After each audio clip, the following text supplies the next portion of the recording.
Assalamualaikum warahmatullahi wabarakatuh. Yuk, take, take, take.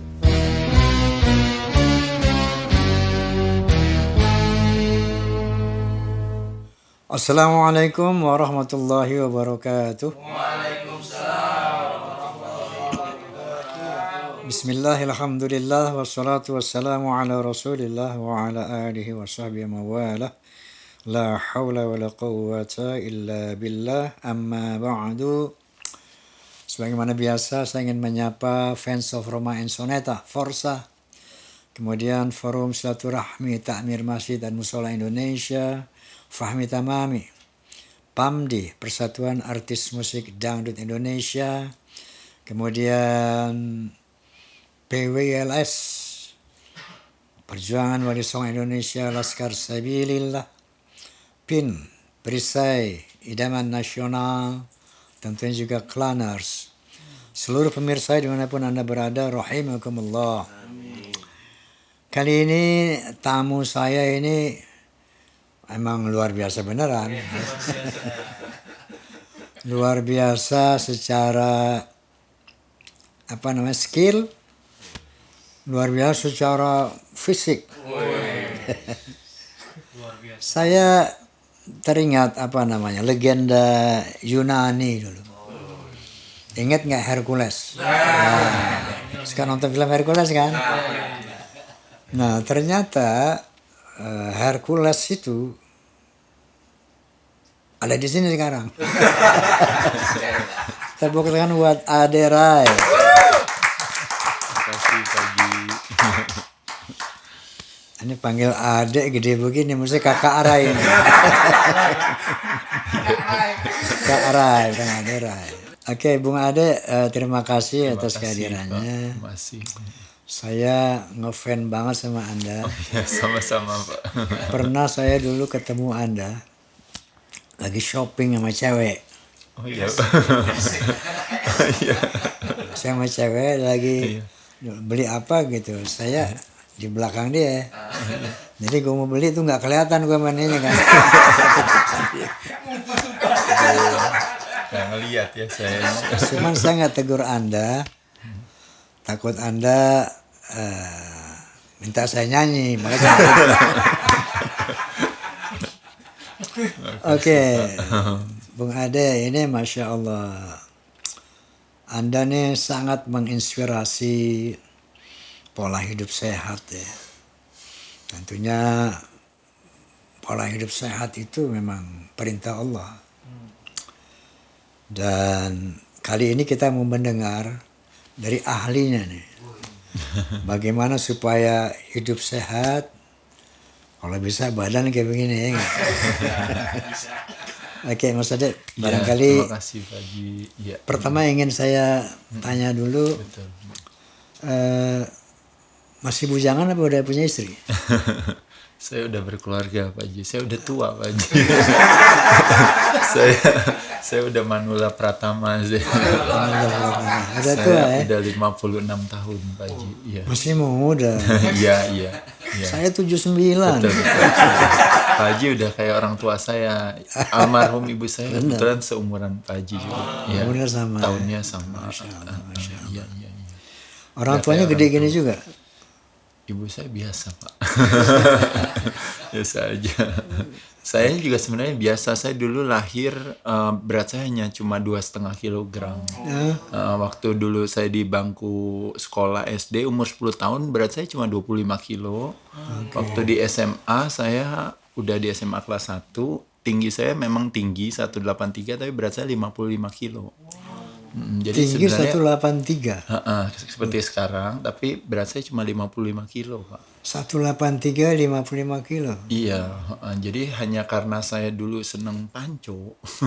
Seneng apa? Seneng panco. Saya suka panco. panco gitu. Jadi akhirnya saya mengenal olahraga latihan beban untuk supaya saya kuat di meja panco. Ya terlepas daripada saya mengenal latihan beban pada saat dulu saya pemain bulu tangkis. Saya dulu main bulu tangkis, Pak. Bulu tangkis juga. Saya dulu pemain bulu tangkis bareng sama Ardi Bewiranata, sama Alan, sama Susi. Satu angkatan saya sama mereka. Saya dulu di Jarum, saya pemain Jarum. Di mana? Di Jarum, Oh, di Jarum Jarum. Jakarta, Jarum Kudus, Jarum Jakarta. Main badminton anak mana yang masing-masing itu ya. Iya, netnya pendek. Tapi karena saya latihan beban, jadi akhirnya pelan-pelan berat saya jadi naik. Tapi yang naiknya memang ototnya. Jadi saya mengenal latihan beban karena mungkin dulu ego sebagai anak muda kepengen punya badan atletis dan besar. Tapi saya bersyukur diberikan kesempatan, ternyata setelah saya melakukan aktivitas tersebut, bukan hanya cuma badannya yang kalau secara penampilan saya jadi lebih atletis, tapi ternyata saya diganjar dengan kesehatan yang baik gitu, dengan cara yang baik. Jadi ya sejak itu ya udah, jadi saya jalanin terus. Baik, dulu suka olahraga badminton. Betul. Panco. Betul Pak. Nah, kan untuk panco kan pastinya harus kuat ini otot betul, ya. betul, Jadi Pak. di situ latihan beban. Iya, jadi saya dulu latihan di sana. Tapi karena panco, supaya kuat di meja panco, saya akhirnya jadi juara panco juga sih Pak. Saya juara nasional panco, tapi saya tidak menjalankan karir saya sebagai atlet panco karena ketika badannya tambah besar, saya memutuskan untuk menjadi atlet binaraga. Jadi akhirnya saya jadi atlet binaraga. Coba lancar sebentar panco. Oh iya. Kalah kalau saya sama Ya. Pak Haji sih. Karena yang tuaan ngalah bukan kalah. Kalau gue panco sama dia gue kalah nggak sopan. Tuaan gue soalnya. Ya pasti Pak Haji panutan juga gitu ya. Karena kan kalau sebenarnya kayak ilmu kesehatan itu, kalau saya bilang, saya juga orang bilang oh ahli atau apa. Sebenarnya itu ilmu kemungkinan sebenarnya. Jadi kita niatan aja mau sehat. Tapi apakah sehat kita dapat atau tidak, ya saya bersyukur sampai hari ini masih diberikan kesehatan.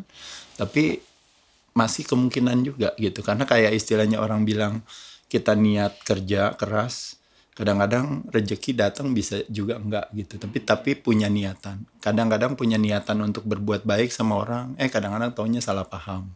Nah, sama juga kadang kita niatan mau sehat. Jadi ternyata malah jadi sakit-sakitan atau apa bisa. Tapi yang pasti kalau udah punya niatan, ya kalau sana bisa dapat sehat, ya saya bersyukur. Nah, kalau Pak Haji kenapa saya bilang jadi panutan, karena umur 79, hampir 80 tahun, dengan kondisi badan dan penampilan seperti ini. Jadi kalau buat saya belum sampai ke sana, saya jangankan mungkin minggu depan atau tahun depan kan belum tahu juga pasti sehat atau enggak. jadi perjalanan Pak Haji juga bisa jadi pembelajaran buat kita semua kalau menurut saya. Begini, Bung Ade, sekarang kan zaman kuliner ini. Betul. Kuliner luar biasa. Artinya lagi tren di Indonesia ini. Dan alhamdulillah dari kuliner juga memakmurkan UMKM ya kan. UMKM makmur. Cuman ada sisi lain ya. Ya ternyata kalau kurang selektif mengkonsumsi makanan itu banyak juga yang anak 14 tahun, 15 tahun cuci darah. Na'udzubillah. Ini kan satu apa yang harus menjadi perhatian kita semua. Oke, kita mau masuk bagaimana masalah konsumsi aja. Iya. Mengkonsumsi makanan yang sehat, seperti apa misalnya materinya apa, caranya bagaimana. Iya. Nah ini Bung Ade saya rasa. Ya, baik Pak Haji. Jadi memang kalau membayangkan tubuh kita kayak seperti motor atau mobil gitu ya. Jadi kadang-kadang kita paham bahwa apa yang kita masukkan ke dalam motor dan mobil kita itu kan kita berharap performa motor dan mobilnya baik. Nah, begitupun juga dengan tubuh kita itu katanya sebenarnya adalah bukan benda mati yang kita kendarai, tapi benda hidup yang kita kendarai. Jadi apa yang kita masukkan ke dalam mulut kita itu sebenarnya cerminan representasi daripada kualitas kesehatan seseorang. Nah, dalam memilih apa yang kita masukkan ke dalam motor atau mobil kita, kadang-kadang kita ingin memilih bensin yang terbaik. Tapi kita lupa dalam hal bensin untuk makanan di badan tubuh kita, benda hidup ini, kadang-kadang kita semena-mena. Nah, itu memang tidak salah. Ada istilah mengatakan, sehat tidak menarik selagi masih kita miliki, menjadi begitu menarik pada saat dia pergi dari kita. Nah, tubuh manusia saking sempurnanya, makanya tidak terjadi yang namanya sense of urgency. Kalau motor dikasih bensin yang salah, dia langsung mogok. Tapi kalau badan kita, benda hidup dikasih makanan yang salah, kita hidup aja terus gitu. Jadi tidak ada Yang namanya sense of urgency atau penalti instan itu nggak ada. Nah, tapi terlepas daripada badan manusia begitu sempurnanya, menyenangkan kalau kita tidak sewenang-wenang terhadapnya. Jadi kalau pelajarannya sederhana, ada 4 elemen yang mesti kita pikirkan dalam memasukkan. Elemen, ya? Betul. Okay. Yang pertama adalah yang namanya sumber dan jenis pemilihan makanannya. Okay. Betul. Misalnya kayak bensin kita pilih mau apa? Mau Pertamax Turbo, mau Pertalite, mau apa ya gitu. Jadi pilihannya. Nomor 2 adalah penyajiannya. Nah, kalau makanan juga misalnya kita pilih makanannya, penyajiannya mau di apa? Bisa digoreng, bisa dikukus, bisa dipanggang, bisa dibakar. Jadi variannya banyak. Nomor 3 yaitu ada yang disebut namanya jadwalnya. Kapan saya makan, kapan saya tidak makan, berapa kali saya makan, kapan jendela saya makan, kapan jendela tidak makan. Itu namanya nomor 3, itu namanya yang disebut namanya jadwal atau frekuensi. Dan yang terakhir baru yang disebut namanya dosis atau jumlah. Sebentar ini penting nih. Iya, betul. Pertama materinya. Ya, materinya. Makannya. Jenisnya mau makan apa? Jenis makanan. Makan apa gitu, betul. Yang kedua apa? Yang kedua, makanannya ini udah bagus nih ceritanya, pilihannya Pak Haji udah bagus, tapi ternyata penyajiannya diapain dulu Pak Haji? Digoreng, direbus, dikukus, sama makan mentah. Sama apa itu gitu kan. Nah, yang ketiga, kapan makannya itu berpengaruh. Waktu makan. Ternyata betul. itu menentukan juga loh. Menentukan. Jenis makanan, penyajian, waktu makan, dan terakhir jumlahnya. Jumlahnya Sesuai dengan kebutuhan atau kelebihan atau kekurangan. Sesuai dengan kebutuhan atau kelebihan. Ini, iya. Ini 4 hal nih, ingetin tuh. Anu si Aga nggak ikut sih Aga. 4 nih ingetin tuh. Jenis makanannya apa, pola penyajiannya gimana, waktunya kapan, kemudian porsi. Betul. Nah itu udah dapet tuh, masuk tuh medianya. Terus lanjut lagi. Ya, nah jadi dari apa yang kita masukkan ke dalam makanan kita sebenarnya terbagi, nutrisi itu terbagi atas 2. Jadi yang satu yang namanya makronutrisi, yang satu namanya mikro. Jadi makro besar, satu mikro. Kalau mikro orang tahu misalnya seperti vitamin, mineral dan sebagainya. Nah tapi kalau kita berbicara makanan, kadang-kadang kita bicara yang namanya makronutrisi. Nah makronutrisi itu ada 3. 1 karbohidrat. Nah 2 protein. Dan yang ketiga lemak. Nah, ada satu keunikan yang menjadi kesalahpahaman daripada masyarakat di Indonesia adalah lupa kalau ternyata dari 3 makronutrisi tersebut, ternyata yang paling penting itu adalah 2 di belakang tadi, protein dan lemak. Karbohidrat tidak terlalu penting sebenarnya. Untuk tubuh ya? Iya. Kenapa karbohidrat dianggap tidak terlalu penting? Nah, ada terminologinya disebut namanya esensial. Esensial itu artinya tubuh tidak bisa memproduksi sendiri. Jadi kita harus makan makanan tersebut. Makanya disebut makanan tersebut esensial. Nah kalau protein, kalau kita makan, itu kalau kita lihat kandungannya itu disebut yang namanya amino acid essential. Gitu. Essential amino acid. Kalau kita makan protein. Kalau makan lemak, itu disebut namanya fatty acid essential. Nah, esensial itu artinya badan tidak bisa memproduksi sendiri, dia butuh dari luar. Tapi kalau karbohidrat, tidak ada namanya karbohidrat esensial. Nah, makanya kenapa sebenarnya kalau boleh jujur, kalau saya tidak dikasih makan nasi, tidak dikasih makan roti, tidak dikasih makan mie, kan berarti kan katanya karbohidrat itu kan nggak kasih kita tenaga kan. Nah, kalau kita tidak dikasih tenaga dari karbohidrat, kehebatannya badan manusia adalah dia akan menciptakan karbohidrat dari dalam dirinya. Karbohidrat dari dalam dirinya atau energi dari dalam dirinya didapat dari mana? Dari lemak yang dimilikinya. Jadi manusia itu selalu punya lemak. Dan lemak average rata-rata masyarakat di Indonesia kalau punya lemak itu rata-rata antara mulai dari ada yang 20%, ada yang 30%, ada yang 40% bahkan. Nah, dari berat badannya. Nah, 1 kilo lemak yang kita miliki di badan kita, kita punya tabungan energi itu hampir kurang lebih sekitar 7.000 sampai 9.000 kilokalori. Itu 1 kilo lemak. Nah, masyarakat di Indonesia itu rata-rata punya lemaknya udah pasti lebih dari 1 kilo. Sebentar nih biar step by step nih. Iya. Biar daripada sehat nih. Betul. Iya. Oke. Nah, di sana juga ya. Iya. Nah, jadi tadi ada jenis makanannya. Betul. Karbohidratnya apa tuh? Nasi, Ya, singkong, karbohidrat ubi, dikenal kentang. sebagai buat kasih kita tenaga. Buat Buat kasih kita tenaga kan dikenal karbohidrat fungsinya buat kasih tenaga. kita tenaga. Nggak salah memang. Cuma Ya. kebetulan kebutuhan kita terhadap karbohidrat nggak setinggi yang biasa kita makan. Oh gitu. Nah, Oke. kesalahpahamannya di manusia di Indonesia makan karbohidratnya terlalu banyak. Terlalu banyak. Terlalu banyak, melebihi daripada kebutuhan. Ya, biasanya ya pada 2 piring gitu kan. Banyak kan ya. Iya, iya, Banyak kan lu seperapat aja. iya, Nasi kan. iya. Nah, tapi badan manusia cukup cerdas. Ketika kita kelebihan karbohidrat, badan kita tetap punya namanya gudang gula, gudang karbohidrat. Gudang. Jadi kalau kita makan kelebihan sama badannya ya udah saya simpan kata dia. Disimpan di dalam sel lemak. Gitu. Makanya kita berlemak bukan karena makan lemak, tapi karena kebanyakan makan karbohidrat. Jadi sisa karbohidrat disimpan di dalam sel lemak oleh tubuh kita. Oke. Nah, jadi memang itu udah kecerdasan badan. Selama kita lakukan itu hanya sekedar 2 tahun, 3 tahun, 5 tahun, 10 tahun, 20 tahun masih nggak apa-apa. Tapi begitu udah lewat dari puluhan tahun tersebut, maka yang mesti hati-hati nanti badan akan kapasitas ruangan di badan tersebut nanti akan penuh. Makanya kenapa dia tutup pintu. Itu nanti ada terminologi namanya resistensi insulin. Jadi tutup pintunya, makanya kenapa gula darahnya jadi naik di luar sana.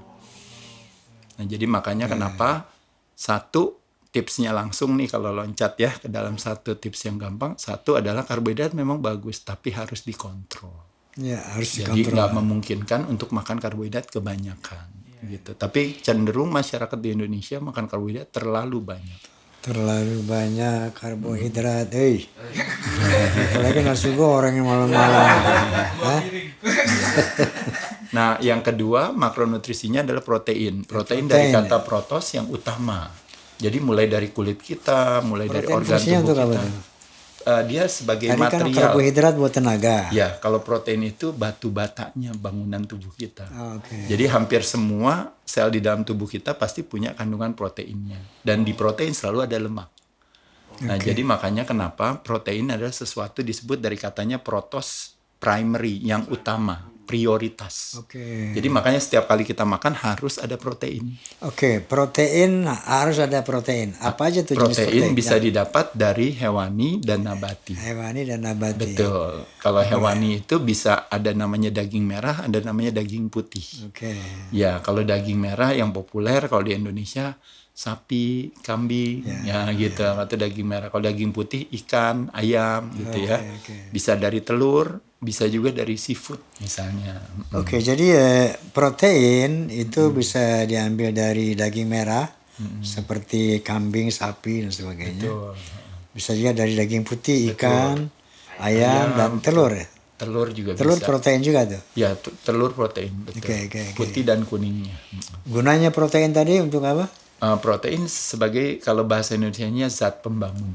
Zat? Zat pembangun. Zat pembangun. Jadi kita nggak ada protein, harus ada. Oke. Sebagai zat pembangun untuk tubuh kita, untuk kulit kita, untuk otot kita, untuk Oke, tulang oke, kita, oke. untuk rambut kita, untuk seluruh sel di dalam tubuh kita. Tapi tetap masih terbatas juga ya. Iya, nggak protein boleh terlalu secukupnya. ya. Kalau protein kenapa kita bilang nggak perlu kita bilang harus terbatas? Karena badan kita punya kecerdasan. Ketika kita makan karbo, badan tidak mengenal rasa kenyang.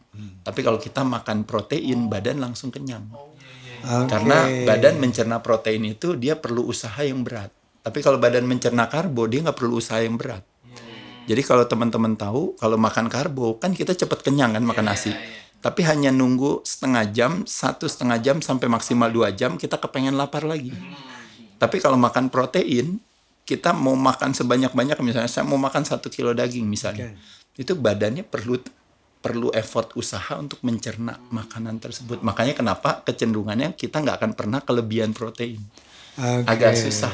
Nggak bisa ini ya. Nggak bisa kelebihan protein. Makanya jadi judulnya adalah prioritaskan protein, bukannya kontrol protein, bukan. Gitu. Benar. Kalau karbo, kontrol karbo, karena kita pasti kecenderung kelebihan. Tapi kalau protein cenderung kekurangan.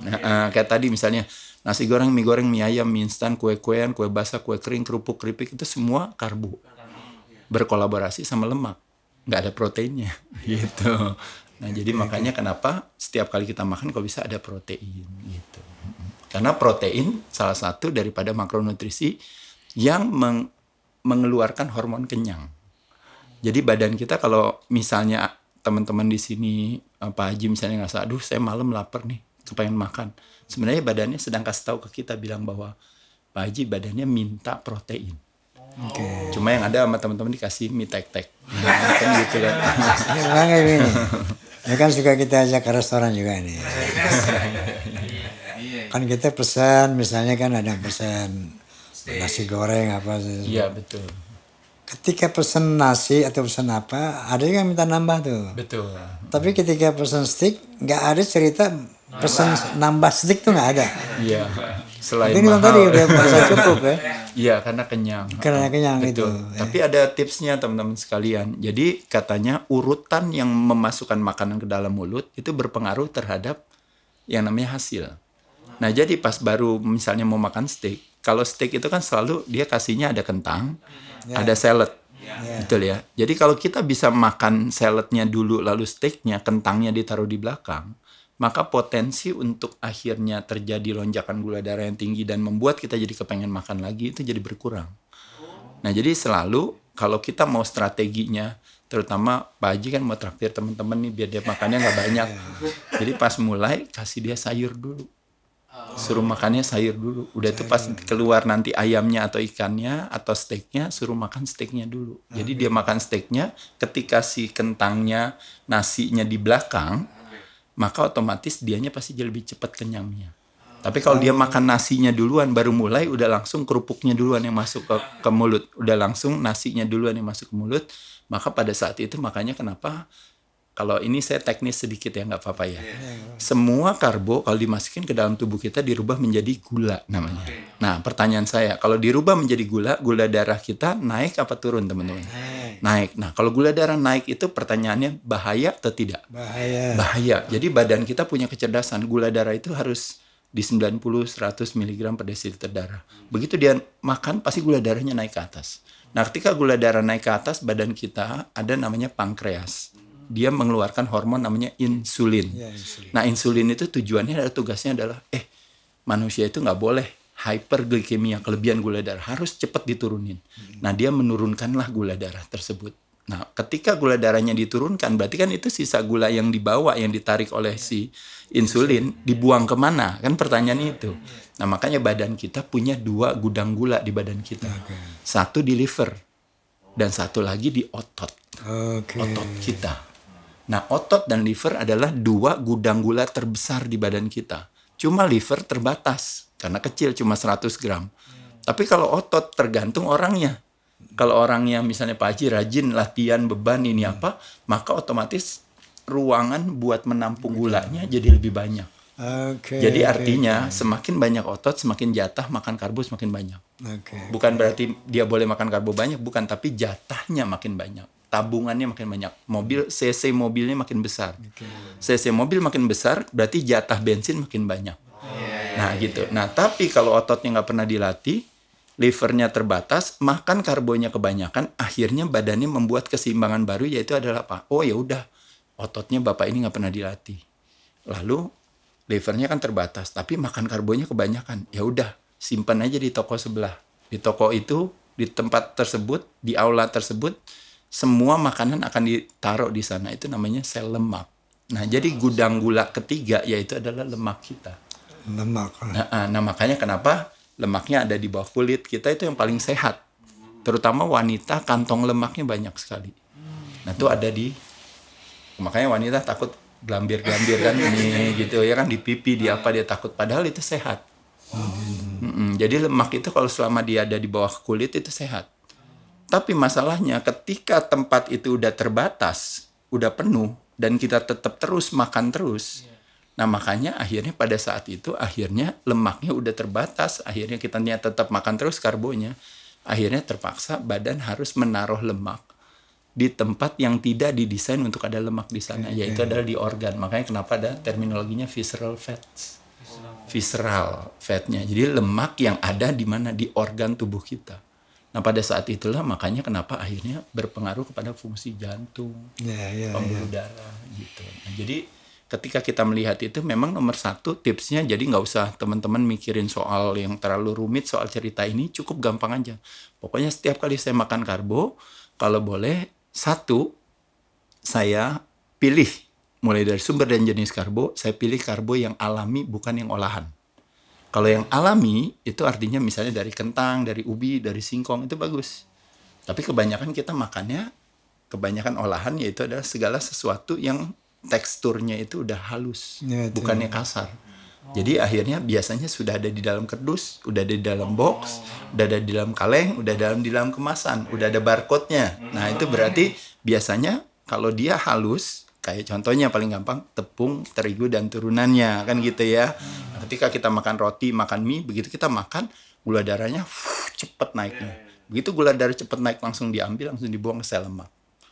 Makanya hal itu kenapa kalau kita makannya yang alami, biasanya yang alami itu kayak makan ubi misalnya. Meskipun manis tapi itu seratnya tinggi. Seratnya banyak. Jadi makan ubi, makan singkong, apalagi kalau orang biasa ya nongkrong-nongkrong ya. Itu makan ubi, makan singkong rebus. Nah, itu bagus. Kenapa? Karena dia seratnya tinggi, lonjakan gula darahnya jadi lebih lambat. Makan singkong pakai gula pasir gimana? Nah, iya, itu jadi malah itu memang enak sebagai budaya, tapi memang jadi mempercepat. Baik pemirsa, ini tapi penting ada ya. siasat juga Pak Haji. Gimana? Siasatnya ada. Nggak apa-apa nikmatin itu aja. Kelar makan 30 menit push up aja. Kelar makan 30 menit? Setelah makan tadi, misalnya Pak Haji mau nikmatin bakmi, mau nikmatin tadi bakso, mau nikmatin misalnya tadi ubi pakai gula merah atau ini apa. Ini cuma siasat ya, bukannya saya ngajarin itu. Kalau saya ngajarinnya pasti kalau bisa makannya tolong dikontrol. Tapi kalau cerita itu semua udah masuk, apa yang harus saya lakukan? Push up aja. Push up ya? Iya, push up salah satu, karena ini ngomonginnya cowok semua di sini. Kalau cewek nanti saya bilang plank, ibu, plank gitu. Kalau cowok kan push up gitu. Kenapa push up? Karena ketika kita push up, kita kencengin otot kita.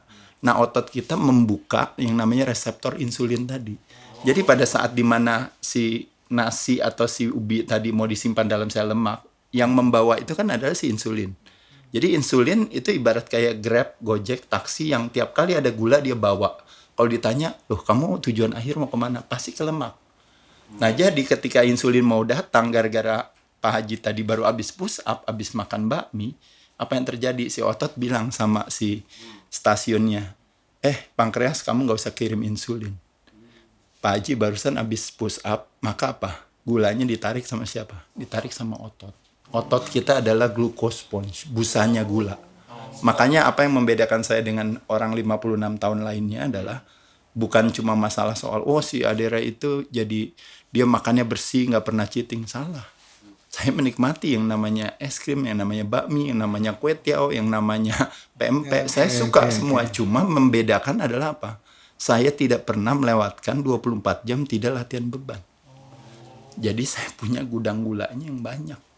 Tiap kali makan saya bisa nikmatin karena gudang gulanya banyak. Bayangin kalau mobilnya Pak Haji 4000 cc. Udah diisiin bensin tiap hari sama teman-teman di sini. Besok Pak Haji bilang 2 hari, tolong isiin bensin lagi. Orang bilang, loh kok padahal mobilnya nggak dipakai, hanya cuma dipanesin ini apa? Kenapa? Karena cc mobilnya besar, boros. Nah cc mobil di badan kita adalah otot. Makanya kenapa? Bisa kita katakan begini.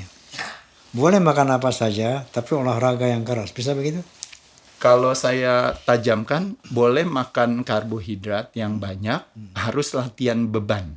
Bukan olahraga apa saja. Latihan beban. Betul, harus latihan beban. Iya.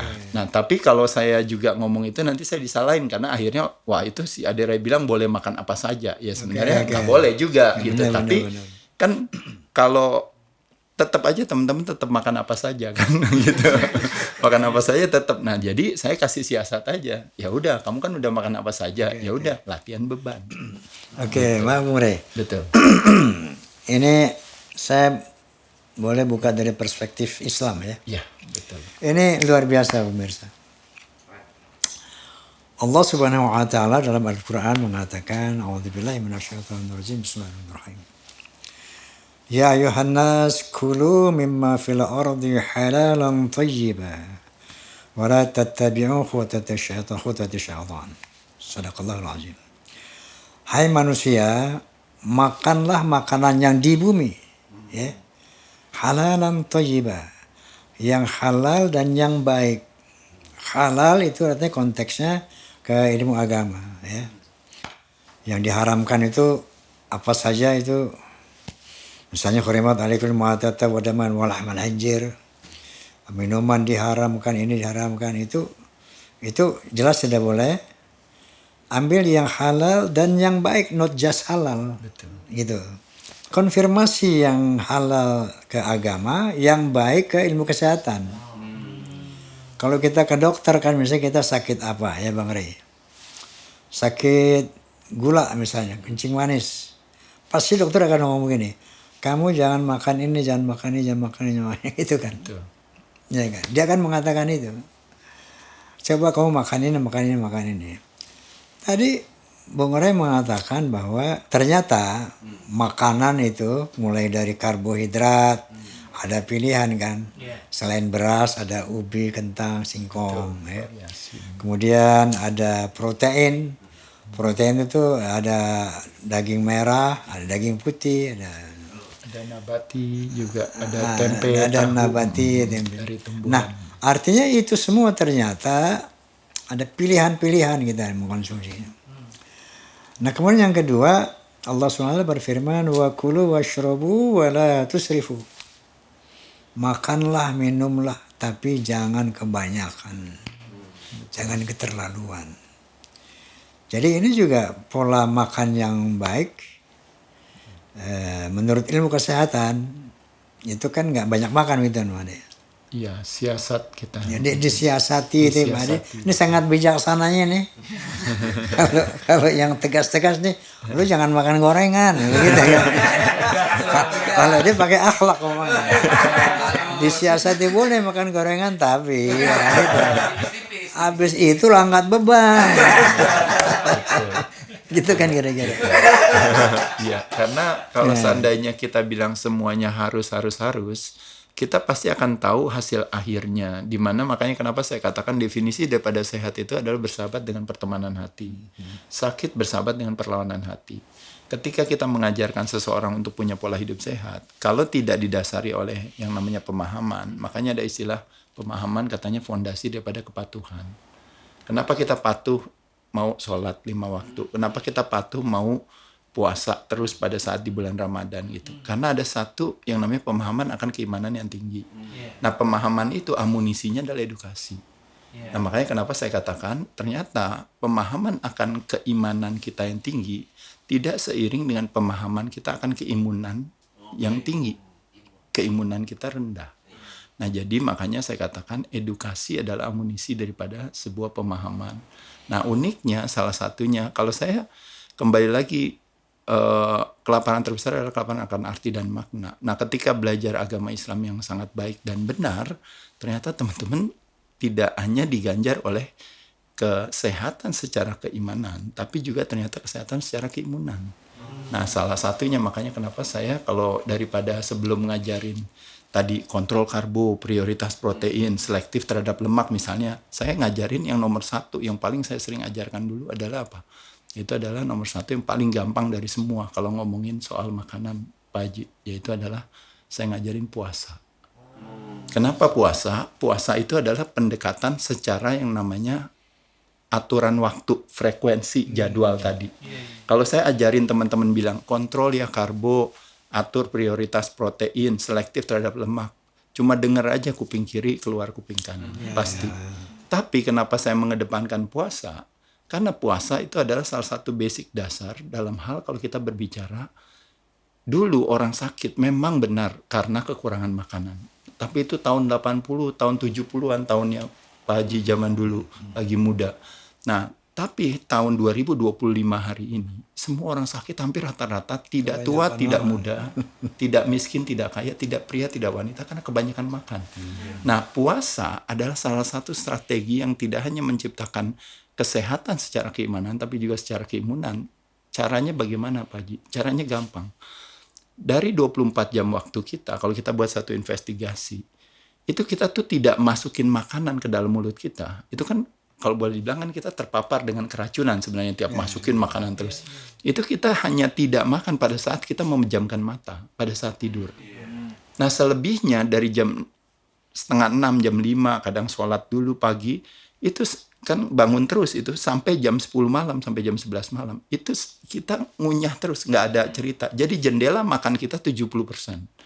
Jendela tidak makan kita 30%. Nah jadi kalau bicara pilkada itu elektabilitas kita itu nggak menang itu 30%. Nah tapi kalau kita lihat dengan cara seperti itu yang gampangnya saja, kita 30 lawan 70 selalu kalah. Nah proposal saya kenapa saya mengedepankan puasa nomor 1, karena masyarakat di Indonesia, kaum muslimin dan muslimah di Indonesia terpapar dengan ibadah puasa di bulan Ramadan. Jadi artinya asosiasi puasa bagi masyarakat Indonesia dibandingkan dengan asosiasi puasa bagi masyarakat Amerika, itu berbeda perasaan di hatinya. Ketika dibilangin puasa, orang di Indonesia pasti ngerasa, oh puasa ya. Nah dia merasa, oh saya biasa puasa juga gitu. Nah jadi waktu saya menjelaskan puasa, kalau saya jelaskan jangan makan ya, karbonya kurangin ya, kalau bisa ini proteinnya ini ya, kalau bisa itu apa, nggak mau dengar, susah. Tapi ketika kita bilang, mau nggak puasa? Oh ya, emang bisa. Nah gitu. Nah jadi 30% kita berpuasa, 70% kita makan. Itu pasti kalah, makanya kenapa semua orang gemuk. Nah yang kita lakukan hari ini adalah saya mengajarkan yang sederhana dulu aja. Berkenan nggak kalau seandainya 2 jam sebelum tidur dan 2 jam setelah bangun, jangan masukin makanan. Minum air putih nggak apa-apa. Mau minum teh nggak apa-apa, minum kopi pun nggak apa-apa, nggak usah masukin gula ya. Nah 2 jam sebelum tidur dan 2 jam setelah bangun jangan masukin makanan. Ditambah dengan 6-8 jam dia tidur, maka apa yang terjadi? Elektabilitasnya dari 30% mendadak jadi 50%. 12. Jadi belum ngomongin apa-apa, cuma minta tolong itu doang aja saya. Atau bahasa sederhananya, Pak Haji izin berkenan Pak Haji kalau boleh, Pak Haji kan terakhir makan jam berapa kemarin? Oh saya jam 9 malam. Oh kemarin saya habis meeting jam 10 malam. Oke, berarti baru boleh makan lagi besok jam 10 pagi. Kalau terakhir makan kemarin jam 8 malam, berarti baru boleh makan lagi paling cepat jam 8 pagi.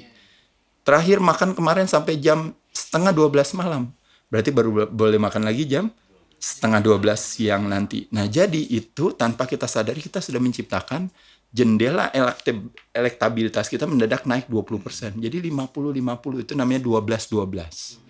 Nah saya langsung masuk ke step berikutnya. Ini karena waktunya terbatas. Step berikutnya adalah, kalau Pak Haji berkenan lagi yang gampang. Pak boleh gak Pak? Bapak pilih. Nggak makan pagi atau nggak makan malam. Nah begitu kita milih, oh saya mau makan malam nanti. Ya udah jangan makan pagi. Oh saya mau makan pagi aja. Oke berarti nanti jam 6 sore berhenti Pak Haji. Nggak makan lagi. Nah apa yang terjadi? Elektabilitas kita dari 30% mendadak naik jadi 70%. Langsung menang itu. Langsung menang pemilu tadi. Tadi kan kalau tadi cuma 12-12 kan masih 50-50 ya. Itu masih urusannya sama MK. Tapi kalau udah 70% itu dengan hanya memilih saya tidak makan pagi atau tidak makan malam, maka pada saat itu jendela kita berpuasanya lebih mayoritas. Dan yang terakhir satu lagi Pak Haji. Nah ini adalah tips yang terakhir, ini cepat. Jadi nggak usah ngomongin yang lainnya, dia tadi ngomongin kontrol karbo, nggak usah, cuma ini doang aja. Tips yang ketiga yaitu adalah kita mimicking atau mengikuti atau mencontoh perilaku nenek moyang kita. Dulu nenek moyang kita begitu bangun, nggak bisa tersedia makanan. Dia harus berburu, harus memancing, harus menangkap, harus menggali, atau harus meloncat, atau apa dia. Harus cari makanan. Makanya dia baru bisa makan di jam 12 siang. Nah, di jam 6 sore lewat, udah mulai malam, itu nggak ada PLN waktu dulu. Jadi gelap. Jadi nggak nyaman kalau makan sambil gelap. Jadi dia jam 6 sore berhenti. Jadi kesimpulan di tips yang nomor 3 yaitu adalah kalau seandainya kita semua masyarakat di Indonesia, kaum muslimin dan muslimah bersedia untuk bilang saya makan di antara jam 12 siang sampai jam 6 sore. Itu adalah jendela saya makan. Mau sekali, mau 2 kali, mau 3 kali, mau lebih dari 3 kali, nggak masalah di situ. Selebihnya di pagi sama di malam nggak masukin makanan, hanya cuma minum aja. Teh boleh, kopi boleh, air putih boleh, cuka apel boleh juga. air sama jeruk nipis aja boleh, tapi kayak jus ya nggak boleh gitu. Kayak air kelapa nggak boleh atau misalnya apa. Tapi yang lainnya itu boleh. Nah jadi jendela makan kita hanya di antara jam 12 siang sampai jam 6 sore. Dan tips yang terakhir yaitu adalah kalau bingung semua dengan strategi itu, udah kita tentuin aja Pak Haji. Yaitu adalah apa? Kalau satu hari 24 jam, maka jendela makan saya akan ambil 8 jam saja. Jadi artinya apa? Kalau seandainya saya baru makan jam 10, berarti saya masih bisa makan sampai jam 6 sore. Kalau saya makan jam 12, masih bisa makan sampai jam 8 malam. Kalau seandainya saya baru makannya jam 2 siang, saya memungkinkan saya untuk bisa makan sampai jam 10 malam. Dan seterusnya, pilih aja 8 jam dalam satu hari. Itu aja. Dan terakhir, tips terakhir biar cepat juga, yaitu adalah apa? Bagi teman-teman, kaum muslimin dan muslimah yang senang dengan puasa Senin Kamis. Nah, ketika melakukan puasa Senin Kamis, tips saya persis mirip seperti nanti mudah-mudahan bulan Ramadan besok. Nanti kan kita mulai puasa. Tipsnya satu aja kalau saya bilang. Kalau berkenan, sahur jangan masukin karbo. Itu aja. Oke. Kenapa? Karena kalau sahur nggak masukin karbo, masukinnya cuma telur aja. Masukin cuma ikannya aja, ini apa? Gula darah kita nggak naik. Nah, kalau gula darah kita nggak naik, maka apa yang terjadi? Badan masih akan tetap pakai lemak sebagai sumber tenaga. Nah, jadi makanya kenapa sering terjadi teman-teman ngelihat di bulan Ramadan ada orang yang memanfaatkan bulan Ramadan tidak hanya bersih secara keimanan, tapi ternyata secara keimunannya juga jadi tambah sehat. Banyak tuh yang dilakukan itu. Tapi ada juga karena kesalahan atau ego, begitu buka melakukan yang namanya overkompensasi. Karena merasa puasa dianggap utang kan. Wah, lihat nih saya udah puasa, berarti saya berhak untuk makan banyak. Nah, Balas dendam. Dan satu hal tips aja biar cepet juga. Setiap buka, kalau berkenan, bukalah tidak dengan yang manis-manis. Alasannya kenapa? Alasannya karena ketika kita buka dengan karbohidrat, gula darah kita naik. Hanya butuh waktu setengah jam, itu 1,5 jam diturunin. Nanti begitu turun, pasti kita kepengen makan lagi. Contoh paling gampang nih, bukan di bulan Ramadan, tapi contoh paling gampang. Pagi bangun makan bubur ayam atau roti serikaya. Gula darahnya naik. Pak Haji. Di jam 7 kan gula darahnya naik. Nah nanti di jam 9, setengah 10 gula darah kita turun. Nah begitu gula darah kita turun itu pasti badan kita menginstruksikan kita untuk lapar, kepengen makan lagi atau ngantuk kalau istilahnya orang bilang. Betul ya? Nah begitu ngantuk makanya karena harus tetap kerja makanya minta makan lagi. Makanya kenapa di jam 10 makanya ada coffee break. Begitu coffee break kita makan lagi tuh si kuehnya tadi, nanti di jam setengah 12, jam 12 sudah turun lagi. Tapi untung jam 12, jam 1 ada makan siang, naik lagi dia ke atas. Pertanyaan saya sama teman-teman di sini, habis makan siang ngantuk gak? Ngantuk pasti, terutama ngantuknya udah di jam 2:30, tapi untung ada coffee break, naik lagi kan gitu ya kan, balik lagi kan, ngopi lagi, semua makan lagi di atas lagi. Nah begitu jam 3 naik, di jam 4:30, jam 5 pasti turun lagi, tapi untungnya teman-teman udah boleh pulang kerja, akhirnya udah bisa ke kopi kenangan, naik lagi ke atas lagi. Nah pada saat itu mulai turun lagi di 7:30, jam 8 ada makan lagi. Apa yang terjadi? Kelar makan, makanya malam kita mulai ngantuk habis makan. Tapi kalau teman-teman masih sibuk rekod di sini ya, di Soneta ini apa, otomatis ditemani sama makanan lagi, naik lagi. Nah itu yang disebut namanya roller coaster energi, Pak Haji.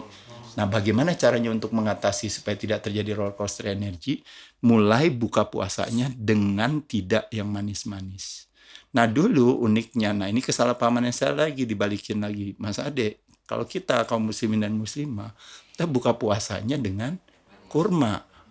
Bukan dengan yang manis-manis, tapi bilangnya dengan kurma. Nah hari ini tidak hanya kurma, tidak hanya buah. Yang dulu punya yang namanya citra yang baik.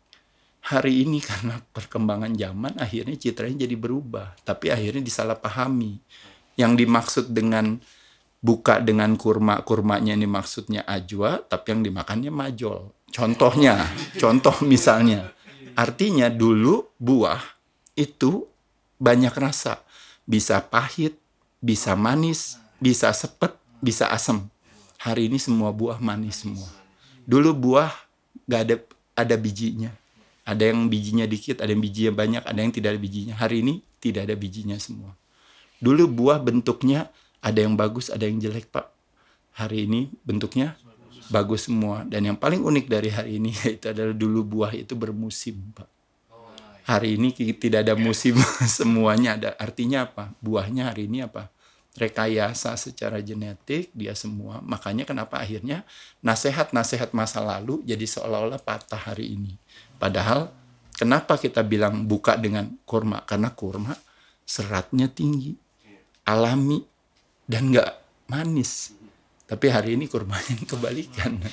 Gitu. Jadi buah bagus katanya kan sehat. Betul, karena zaman dulu buahnya tidak manis. Buahnya juga seratnya tinggi. Kalaupun ada manis, manisnya secukupnya. Tapi hari ini semua buah manis semua. Gitu. Nah, jadi kesalahpahamannya jadi akhirnya, loh kok jadi si Adira itu bilang kok buah jelek, padahal buah harusnya bagus. Kok dibilang nggak boleh buka pakai kurma, padahal kan kurmanya bagus gitu. Nah, jadi ingin meluruskan itu aja gitu pada dasarnya. Baik, jadi Masya Allah ini banyak sekali ya yang bisa kita serap untuk kesehatan kita. Tadi terakhir Bung Ray mengatakan bahwa puasa. Rasulullah SAW bersabda, sumu tasihu, puasalah kamu akan sehat. Tadi sudah dijelaskan sama Bung Ray kenapa puasa itu sehat. Ada istilah, kalau istilah kedokteran katanya puasa itu mengganti sel-sel mati dengan sel baru. Autofagi, gitu. Ya, autofagi. Ya. Rasulullah mengatakan sumu tasihu, makanlah, puasalah kamu akan sehat. Pola buka puasa itu tadi Rasulullah mengatakan kurma. Tadi disebutkan bagus sekali. Kurma itu banyak jenisnya. Rasulullah sunnahnya tuh kurma ajwa. Ajwa tuh kecil-kecil, hitam. Itu memang tidak terlalu, kalaupun manis apanya ya. Kecil. Makan 7 biji kurma ajwa tuh kecil-kecil, ajwa kecil-kecil. Nah kalau mejol kan segede gini, segede combrok. Gitu. Jadi iya betul makan kurma, tapi lihat kurma sunnah itu ajwa. Sekarang bahkan ada lagi kurma yang sudah digulain. Apa kurma apa tuh? Kemarin gue dibawain dari sana tuh. Kurma apa sukari. Sukari itu gula loh. Jadi udah kurma diolah pakai gula. Itu jelas nggak bagus, udah nggak original. Di jendela, paling di jendela makan aja Pak Haji. Jadi kalau di jendela makannya nggak apa-apa. Tapi alasan saya tadi cuma bilang makan tidak yang manis. Jadi mau makan yang manis-manis nggak apa-apa, tapi di jendela makannya. Atau di belakangnya. Ini bijaksana dia. Ya, tapi kasihan nanti nggak dimakan nanti si sukari. Oke, ini bijaksana. Tapi maksudnya siasat di depan aja. Ya, siasati. Silakan makan sukari, tapi lu mesti angkat beban. Jadi solusinya gitu, ya kan? Oke, jadi Masya Allah. Nah sekarang kenapa kita harus pola hidup sehat? Ternyata badan ini pun titipan Allah. Lillahi ma fis samawati wa fil ardh. Milik Allah yang di langit dan bumi, termasuk diri kita ini milik Allah, bukan punya kita. Makanya kamu dilarang makan ini, dilarang makan ini. Yang dilarang Allah itu untuk kesehatan tubuh yang memang ini bukan punya kita. Nggak boleh dirusak gitu. Masya Allah, tadi udah banyak sekali ya pola makan sehat. Tapi Adirai selalu bijaksana. Yang kalau kita bilang ini jangan makan, makan. Tapi angkat beban. Ini beban nih, otot nih buat gudang gula. Nah itu poin buat kita teman-teman ya. Bahwa kalau lo mau makan apa aja, konsekuensinya oke. Lo latihan kayak Adirai begini. Konsekuensinya gitu. Kalau lo males angkat beban, makanan pilih-pilih, kira-kira begitu. Betul gitu kan? Betul. Ya. Oke.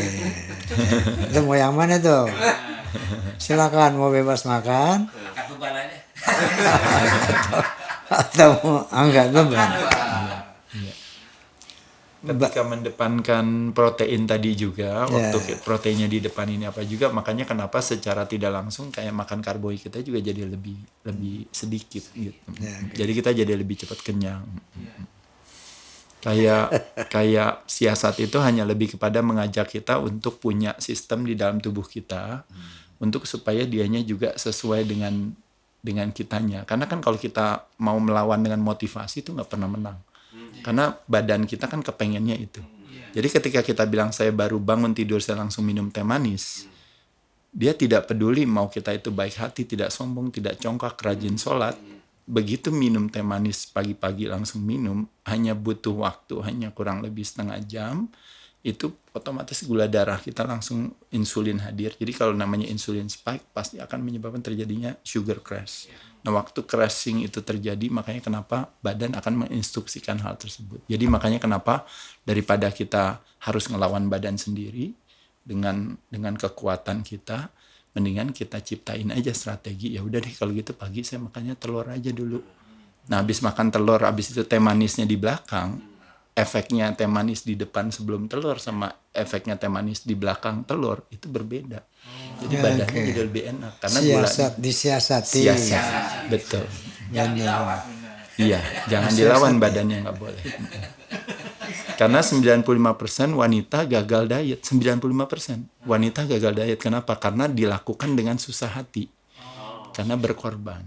Nah, tapi makanya kenapa pemahaman, fondasi, kepatuhan. Nah, amunisinya edukasi. Makanya edukasi tidak hanya dalam hal keimanan, tapi juga edukasi dalam hal keimunan juga. Kurang lebih itu. Oke, Masya Allah. Banyak banget kita dapatnya. Oke, jadi mungkin hari ini hikmahnya pertama selektif dalam mengkonsumsi makanan. Betul. Yang kedua nge-gym. Boleh daftar besok tuh gymnasian. Udah banyak. Jadi ternyata olahraga tuh nggak cukup. Artinya harus angkat beban, membangun otot. Karena ini gudang gula kan gitu. Gudang lemak. Gudang gula tepat. Gudang gula. Ya, gudang gula. Betul. Oke. Masya Allah, terima kasih banyak Bung Ade, Anda telah ikut mencerdaskan bangsa ini untuk menjaga kesehatan. Kalau kalian dengar tadi poin-poinnya, insya Allah sehat. Oke. Bang Rey, ini sebagaimana biasa setelah bisikan Roma ada bingkisan Roma. Oh iya, makasih. Ini ada kain sarung. Oh iya, makasih. Tapi kalau Bang Ade pakai sampai dengkul doang ya.